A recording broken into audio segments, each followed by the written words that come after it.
I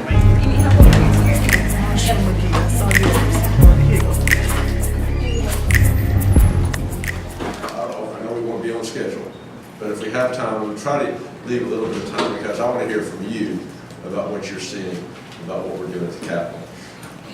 I thought I would follow up specifically with a couple of concepts that the mayor mentioned, which I think are very important, and he's exactly right to emphasize them, and I've seen him do this, and I see it at the Capitol all the time.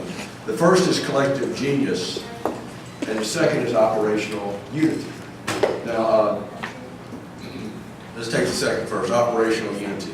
I saw the mayor engage in this as all of us who live here in Jackson were concerned about you. I wanted to tie in what the freedom schools of the 60s meant to today. How people together back in the day who had little to no education, how they collaborated together and organized together and worked together so that generations of families could have an education. In the freedom schools back in Podunk, Mississippi, back in the boondocks in Mississippi, sometimes you would have a mother, children, and grandparents all in the same room receiving education. And why was that? Because when the more than 1,000 volunteers came down to Mississippi some 30, 40, 50 years ago, their goal was to come down to help us in this voter registration debacle.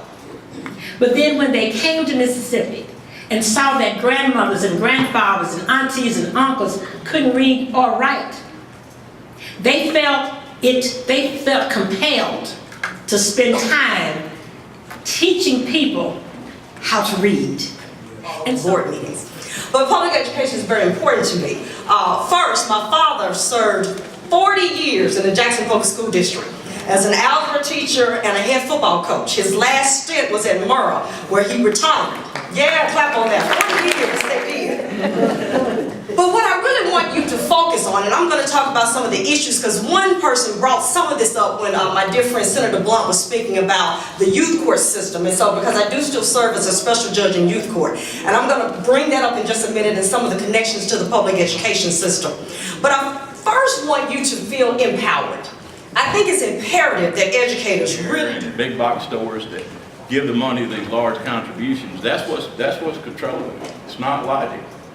It's about votes. So people are running to say, I didn't raise anybody's taxes, so they get elected in the next election. They don't care if the house is burning down around them, and here it is. You know, because our kids are leaving us, that's the greatest sign. But the thing about it is, our kids are a bright spot. You think about those kids down in Florida, what they have stood up. And people, you know, John, there are things that we can change, and I am optimistic that we will be able to make some changes. And I encourage you as educators to get out and do all you can to influence. This is the elections this year and in 2019 as well. Obviously, from that vote the other day, they do listen to educators. Lastly, I'm working on an opinion. Hopefully, any retirees graduating college as educators do not have to go to school or work here in Mississippi. They can go to Alabama, Arkansas, Tennessee, Texas, even Louisiana, my home state. They can go there and make more money than they make here in Mississippi. So why is anybody going to stay here in Mississippi?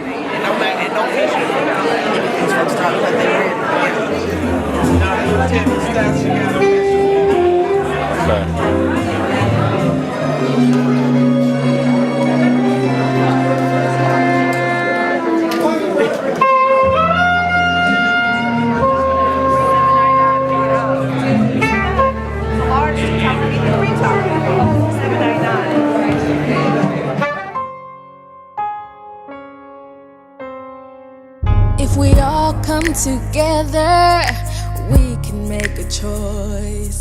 Collectively they'll hear us, we all need a voice. You work hard,